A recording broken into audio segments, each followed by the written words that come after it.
Quick introduction to myself. So I'm Peter Stirrett. I lead business development here at Skyports.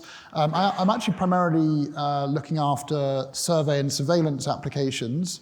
But as a business, we provide drone services across survey, surveillance, and we're also pioneering drone deliveries. And one of the key areas we're providing that service into is the maritime sector.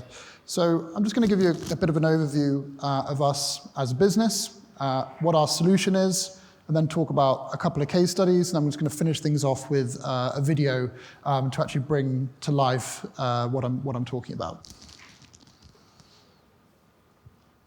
So as mentioned, Skyports are a global drone service business. Our key focus and USP essentially is our ability to provide scaled drone services. So we're really focused on taking the human out of the loop of the drone operation and conducting drone operations from a remote command and control center and flying drones beyond the visual line of sight. We've been around for 5 years now. We're backed by some kind of large investors there, the likes of Deutsche Bahn, Group ADP, Kanematsu Group, and we've now got operations in a number of places around the world. So what's our solution? We offer an end-to-end solution, so ensuring that we obtain the regulatory approvals to perform the drone operation that we need. It's quite a complex environment, and particularly with different jurisdictions having different airspace regulations.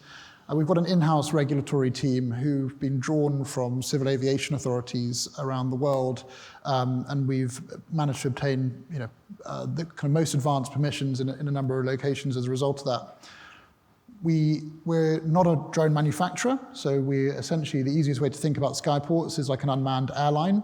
So we choose the best tool for the job. Now, depending on what task you want to perform, then there are obviously a kind of a range of drone systems, and part of our service is ensuring that we choose the best aircraft for the job at hand. We provide the pilots, and then we provide the operational service. Just to give you a flavor of where we're operating and kind of the plethora of projects and use cases that we've been working on outside of the maritime space as well, because obviously I know this section is kind of looking outside of the sector to see what learnings can be taken from other industries. So in the UK, we've been pioneering drone deliveries here for medical use cases. We've been working with the NHS in remote locations like Scotland, up in Scotland, flying between the Scottish mainland and the Isle of Mull to take samples during COVID. We're also now kicking off work with Royal Mail to provide a similar service, flying out to remote island communities. For us, this is where we see the key use case for drone deliveries. I don't see a kind of scenario in the next few years at least where you're going to have B2C drone deliveries, thousands of drones flying around the city of London to drop end products to customers. In my opinion, I don't see that happening anytime soon. The airspace regulation is extremely complex, but where there is a huge business case and clear return on investment is when you're connecting remote communities or providing an alternative to quite heavy polluting forms of transportation like manned aviation. In Singapore, and I'll talk about this later on, we are providing drone deliveries, and in East Africa we've developed a BVLOS network around the power infrastructure of Kenya to conduct drone inspection flights of the infrastructure there. I won't spend too long on this slide. There's a lot of information on it, but really the key thing to get across here is the regulatory approvals that we've obtained. So in the UK, we've obtained a number of beyond visual line of sight permissions, and in Europe, we've been given kind of the biggest stamp of approval, which is a light unmanned certificate, which essentially allows us to self-authorize beyond visual line of sight drone operations. as mentioned before, so we're vehicle agnostic, so we operate a range of different systems, and it's really about understanding what's the use case, what's the end goal that you're trying to achieve, and choosing the right platform to do that. So for those who aren't familiar with drones or aware of some of the benefits, some of the key kind of outcomes of drone operations is increased speed, reduced cost. This actually needs updating, but when this slide was produced, we'd flown over 25,000 kilometers, which has saved 6.5 tons of CO2. So, a clear benefit when we've got quite ambitious net zero targets. So I mentioned remote command and control. This is a picture of our remote command and control center in Singapore. So this is where our pilots are based. Singapore, not the biggest place in the world, but at times our drones are being operated from at least 10 kilometers away from where the actual drone is in operation. This allows us to kind of really unlock the scale of drones in the sense that we can have multiple operations going on in different locations without having to have a kind of a heavy human resource impact on that, and kind of removing the labor-intensive nature of drone operations. So whether providing survey and surveillance and collecting the data you need for your operation, or providing rapid deliveries, we look to provide this is kind of the three steps. So it's auto takeoff, live monitoring, and then this live feed back in the remote command and control center.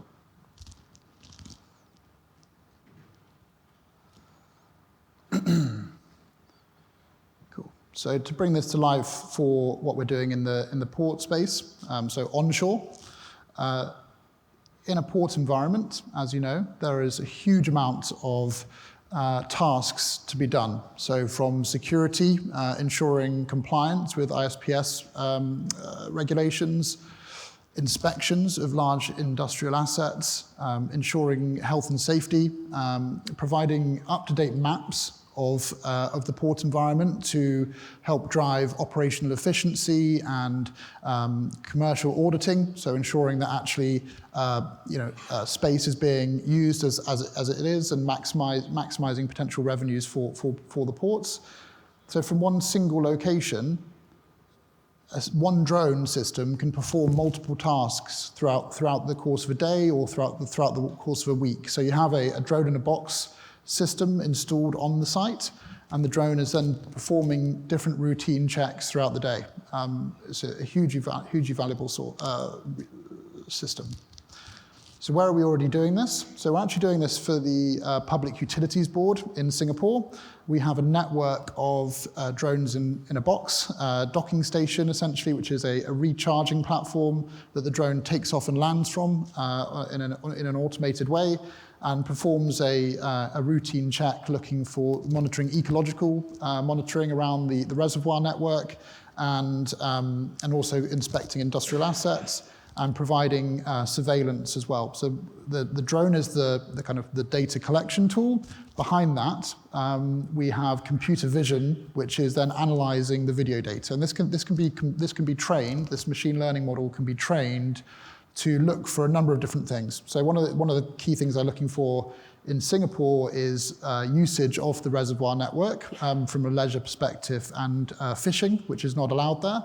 But this same computer vision can be trained to identify particular assets, for example. So in a port environment, this can be trained to identify safety ladders and fenders and ensure, count them, register them digitally, and ensure that there's no defects with those assets.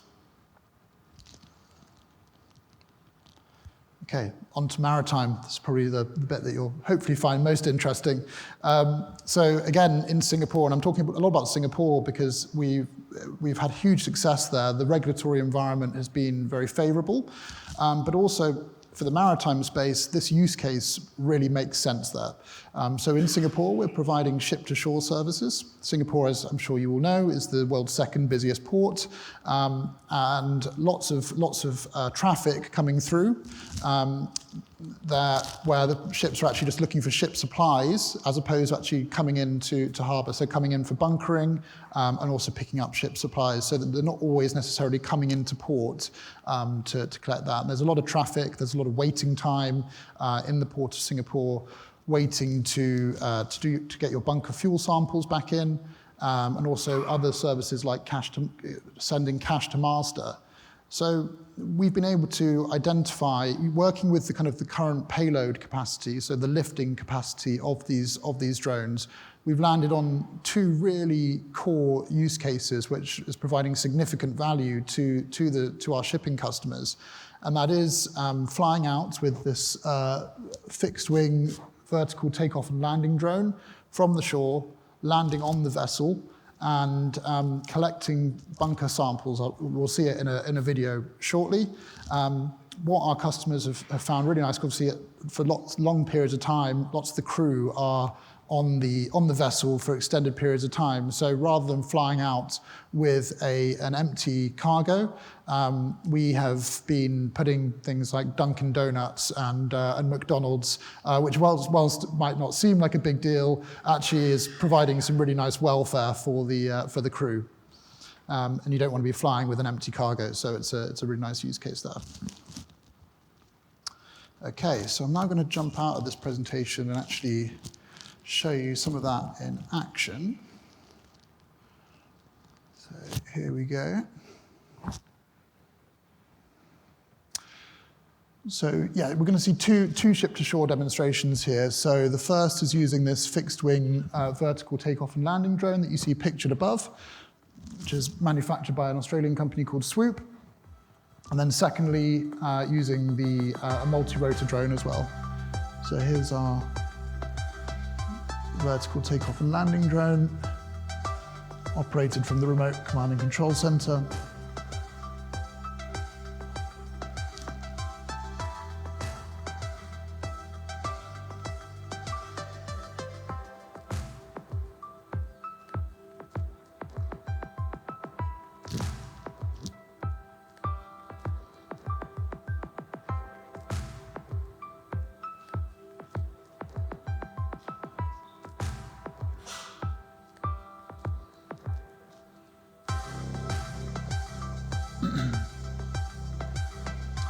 So in Singapore, we're currently been flying up to 5 kilometers from the shore, but this is soon to be expanded to 10 kilometers, which is going to really unlock a lot of new customers and provide additional value to the shipping sector, in the sense that our drones can fly out to the out of port limit anchorages, which is going to really help reduce traffic in the port area, reduce deviations, of course, for our shipping customers.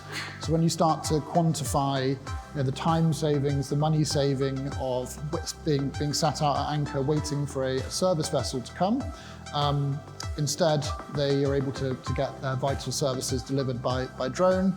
And you also start to quantify, well, actually, what's our time saving in terms of needing to come into port to collect these services.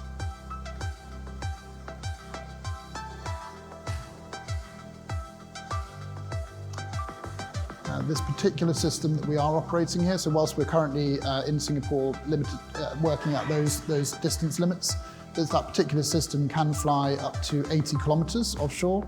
We've been providing that service in Japan on inter-island deliveries. So this is the second system that we use.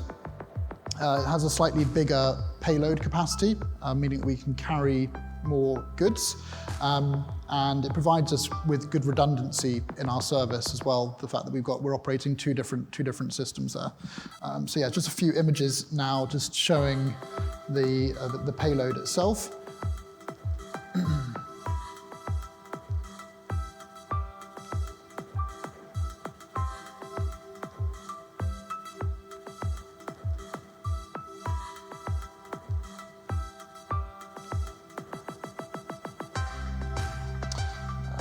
So this is not a particularly exciting photo, but just to bring it to life for you, this is showing the bunker fuel samples being carried by the drone. So this is how it's stored, it's how it's contained, and then it's collected from the ship, taken back to the shore to the lab where they do testing to ensure that the fuel is not contaminated in any sort of way. And as mentioned, here is the drone flying out to vessel, taking some Dunkin' Donuts. So also in Singapore, just to bring to life the reservoir monitoring use case. So as mentioned, we are operating this drone-in-a-box network. I think this might actually just be the end of, oh yeah, here we go. So this shows this drone-in-a-box system operating in action. So all being operated from the remote command and control center. Lid comes back, which protects the drone when it's not in use from kind of weather conditions. Inside is the recharging capability. And you'll see the drone is actually coming back from its tasking to land in the drone for recharging.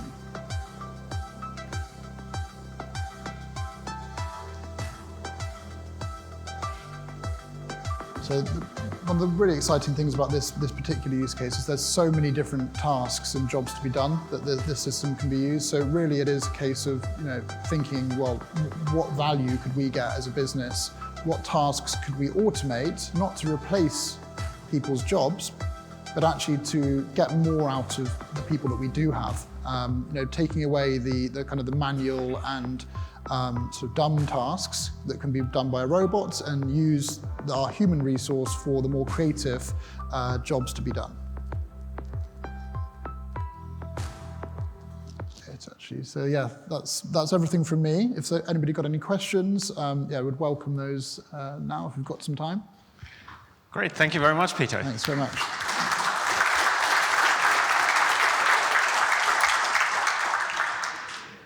What is the payload of the different drones? Can you tell us precisely? Yeah, so the vertical takeoff and landing drone can carry up to just 5 kilograms, which is why we've landed on those kind of use cases. And then the multi-rotor drone can carry up to 10 kilograms. We are not included in this presentation. We have just bought the largest commercial UAV to the UK. We're working on some trials with the Royal Navy. This system is a large fixed-wing drone which uses a runway for takeoff and landing, and the system is going to carry up to 200 kilograms of payload. So this is currently being trialed down in Cornwall.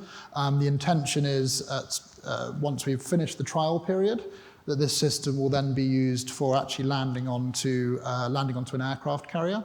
But we see some significant use cases as well. Obviously, this system does require a runway, but there's lots of use cases, particularly in reaching remote island communities. So, for example, Royal Mail are kind of interested in using this system to reach island communities up in Scotland. So yeah, there's a real range, and the kind of payload capacity is really driven by the battery power that you've got. So the systems we're using are electric drones, which helps us kind of reduce carbon footprint. So the heavier the payload, typically the shorter the flight time you're going to get. So it's kind of weighing up what do we want to carry and how far do we want to carry it, and then figuring out which is the best system for that. All right, then thank you very much indeed. Thank you. Very inspiring.